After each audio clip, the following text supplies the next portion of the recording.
हरिओम, माझं नाव सिद्धी वाकडे। तुम्हा सर्वांना नवरात्रीच्या खूप खूप शुभेच्छा। आजचा रंग आहे तो म्हणजे पिवळा। आज आपण बघणार आहोत हस्तमुद्रामधली पहिली मुद्रा, ती म्हणजे आहे रुद्र मुद्रा।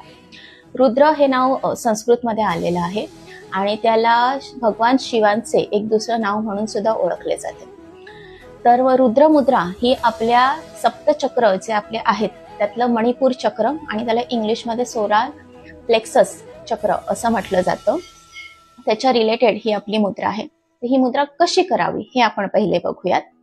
तर आपल्या अंगठा, त्याच्यानंतर त्याच्या बाजूचं बोट असलेलं तर्जनी आणि अनामिका, ही तीन बोट अलगद फक्त एकमेकांवरती ठेवायची आहेत। तर आपलं दोन बोट उर्वरित ही वरच्या बाजूला राहतात। ही बोट अगदी फोल्ड करायची नाहीयेत, हलक्या हाताने एकमेकांना फक्त जॉईन करून ठेवायचे।